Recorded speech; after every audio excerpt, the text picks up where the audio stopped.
السلام عليكم. انا النهارده جاي اتكلم في موضوع مهم جدا، يخصني ويخص كل بنت ويخص كل ام ويخص كل اب كان عنده صبيان كان عنده بنات. الموضوع ده بقى يخص مجتمع بحاله. النهارده انا جايه بتحديدا بتكلم عن الشخصيه دي من فيصل. آه كلمه قله الادب، كلمه السفاله، ولد هناك كل ما تيجي تكلميه معاكسات في اللي رايح واللي جاي. مسطول 24 ساعه في الشارع، بيبيع مخدرات. تيجي تكلميه يقولك انا شغال مع الحكومه. دلوقتي بقت تجار المخدرات والصيع بقوا شغالين مع الحكومه، ويقولك بلغي كده كده انا بخش اسمي بولاق وبيطلعوني تاني في نفس اليوم. حتى لو نزلوا صدفه وخدوني بيطلعوني تاني، انا شغال معاهم. بقى حتى تجار المخدرات والصيع بقى شغالين مع الحكومه. طب ليه بقى؟ عيالنا تدرس وتتعلم وتخش مع الحكومه عشان بقى ينتقل ان الصيع تشتغل مع الحكومه؟ ده النهارده قصه واحد اسمه كعبوره. الولد ده من شارع عباس، من فيصل، من ابو قتاته. الواد ده قليل ادب جدا، كلمه سفاله وكلمه قله ادب. 24 ساعه في الشارع، بيعاكس اللي رايح واللي جاي بطريقه زباله. بيقول لك انا دخلت القسم كذا مره وخرجت. آه انا الحكومه ما تقدرش تاخدني تقعدني يوم، انا واحد من رجالتها. ده انا اللي بسلم ما استلمش. مهما تبلغوا ومهما تعملوا، كذا واحد يبلغ، كله بيخاف يبلغ عشان عارف ان ده مرشد في اسم بولاق.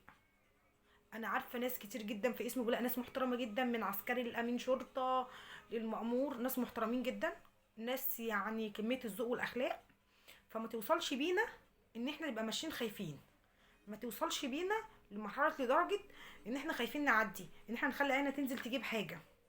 ما يوصلش بينا نمشي ونشتم بألفاظ وحشه من عيل قليل ادب. ماشي مش خايف، ماشي مش همه حاجه. يعني بقى احنا وصلنا لطريقه دلوقتي وحشه جدا، ان كل ما تكلميه يقولك انا شغال مع الحكومه، انا شغال مع الحكومه، انا حتى لو اتخذت بخرج تاني. يعني هو ده حال بلدنا وصل لكده دلوقتي؟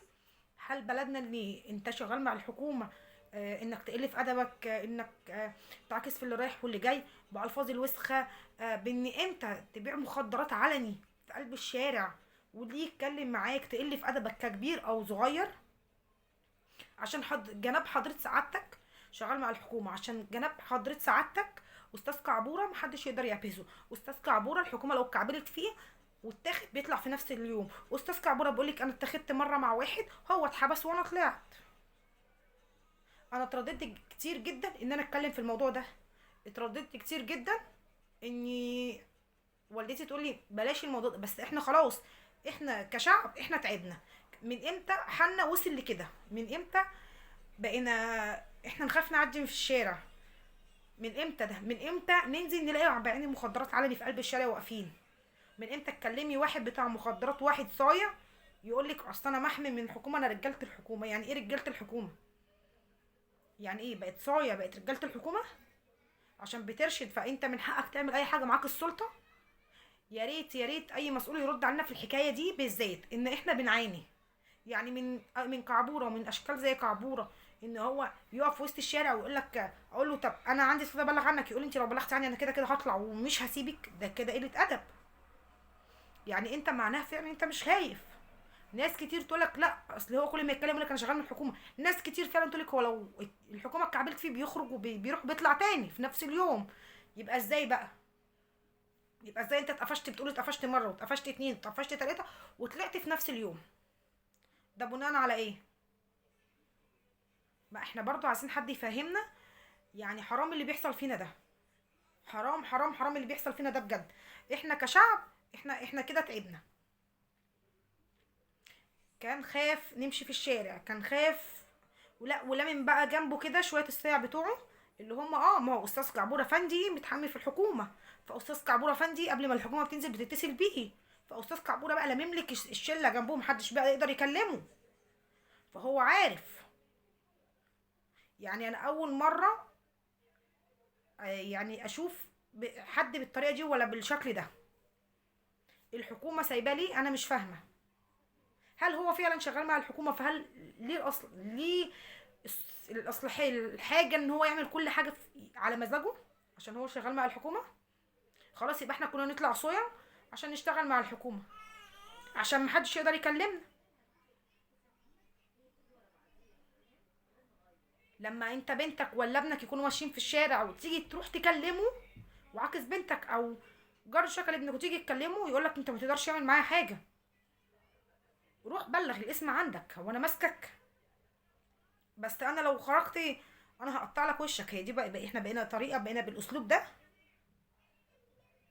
وانا مش عارفه ان حكومتنا كده. احنا لينا حكومه، هو بيقول لك الحكومه في خدمه الشعب. احنا دلوقتي بقينا الشعب هي اللي في خدمه الحكومه.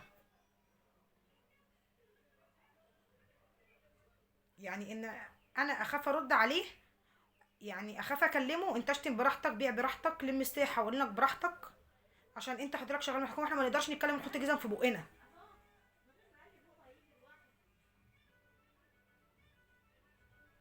يعني انهي ضابط في اسمه بولاق مديك الاصلاحيه يعني اللي انت تتصرف على كيفك، انك تقف تبيع علني، انك تشتم في اللي رايح واللي جاي بصفتك حضرتك ان انت مسنود من الحكومه، شغال مع الحكومه. انهي ضابط مديك ان انت تعمل كل ده فينا بصفتك ايه؟ صايع وشمام يقولك انا شغال مع الحكومه.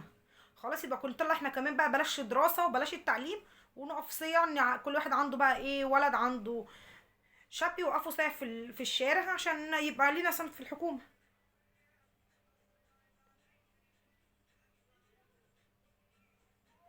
يعني الحال وصل بينا لكده ان الشمامين والصيع هما اللي بقوا يردوا، ومش الواحد كان الاول بيسمع سيره الحكومه بيخاف، كان بيجري اي عيل بيبقى واقف تحت البيت ماشي بيسمع سيره الحكومه بيخاف، ده واقف عادي بصدره عادي. ولممني بقى حواليه شويه الساع بتوعه. اه ما هو استاذ كعبوره بقى حاجه مهمه، استاذ كعبوره من شارع عباس بقى حاجه مهمه، الكل جايب قاعد جنب كعبوره. فيا ريت يا ريت بعد اذن كل اللي بيسمعني، او يا ريت تعملوا لايك عشان الموضوع ده يوصل. ما هو زي ما عندنا وزي ما عند غيرنا وعند غيرنا وعند غيرنا وعند غيرنا نفس القصه دي، وفي ناس كتير بتخاف تطلع تتكلم في الموضوع ده عشان دول صيع وما بيهمهمش. واكتر كلمه بيقولها بيقول لك انا الحكومه ما تقدرش تحبسني. ليه معاك حصانه حضرتك واحنا ما نعرفش؟ ما احنا عايزين نعرف انت حضرتك الحكومه بتديك حصانه فين بقى؟ يقول لك انا بحبس ما بتحبسش. يعني إيه انت بتحبس ما بتتحبسش؟ ليه صغير؟ انت كبير على القانون. لا بيبقى معاهم حصانات وبيتحبسوا، بيبقى معاهم رتب وبيتحبسوا. اللي بيعمل غلط في بلدنا بيتحبس. ده انا متهيألي بيتعاقب. انت فين عقابك لما الحكومه انت بتقول بتبقى عارف انت بتبيع مخدرات، بتقول الحكومه قفشتك كذا مره بمخدرات وطلعتك عشان انت بترشد لها؟ دي مش مشكلتنا، مش مشكله الشعب ان يبهدل من واحد زباله عشان هو واقف مع الحكومه. فيا ريت بعد اذن كل اللي بيشوف الفيديو وبيتفرج على الفيديو يعمل لايك عشان الموضوع ده يوصل لكل اسم فعلا، ويوصل بالذات لاسم بولاق. يعني ياخدوا التصرف بقى الصح مع كعبوره، عشان كده مش هينفع بجد. لاني مش انا مش يعني الولد ده فعلا لو ما اتاخدش معاه حق انا هطلع اتكلم مره واثنين وثلاثه واربعه، انا مش هسكت لحد ما الولد ده ياخدوا معاه اجراء رسمي. الولد ده مش يعني ما بيصليش على السجاده، الولد ده صلوا عليه شارع عباس وشارع الشعور يعني الولد ده معروف اصلا بتاع حشيش وماشي عادي يقول لك انا محمي من الحكومه. يعني مش انا بس ولا غيري ولا اتنين ولا تلاته واربعه، لا الكل عارف. الكل يقول لك لا ما تجيش جنب ده عشان ده ما ينفعش تروح بلاغ عنه عشان ده شغال مع الحكومه. يعني ايه شغال مع الحكومه؟ حضرتك معاك ايه شغال مع الحكومه؟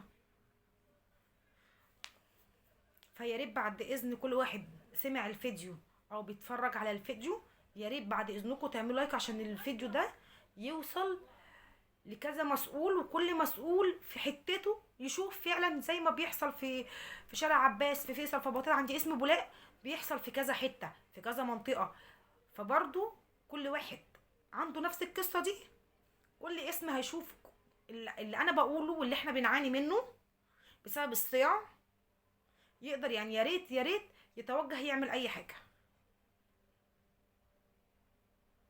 ويا ريت يعني يا ريت حد من اسمه بقى ياخد الاجراء اللازم ضده. احنا ما بنتبلاش على حد، احنا ما بنطلعش نقول كلام وخلاص. الكلام ده معروف، ومعروف عنده، ومعروف في المنطقه عندهم، وكله عارف ان هو بيقول انا شغال مع الحكومه، انا شغال مع الحكومه. حضرتك رتبتك ايه يعني؟ امين شرطه؟ احنا ما نعرفش. فيا ريت عشان بنتي وابني وبنتك وابنك ومامتك ومامتي، ما يجيش عيل زي ده مهزأ يهزقهم في الشارع، ومحدش يقدر يتكلم، وما تقدرش تقول لابنها ولا تقول لبنتها عشان ده شغال مع الحكومة، عشان ما تحصلش مشكلة ويبلغ عنه. احنا مش هنفضل لحد كده كتير. فيا ريت بعد اذن كل اللي بيتفرج على الفيديو يعمل لايك عشان الفيديو، يا ريت اللي بيتفرج على الفيديو يسمع. فبعد اذنكم كله يعمل لايك عشان الفيديو ده يوصل لاكبر عدد من الناس.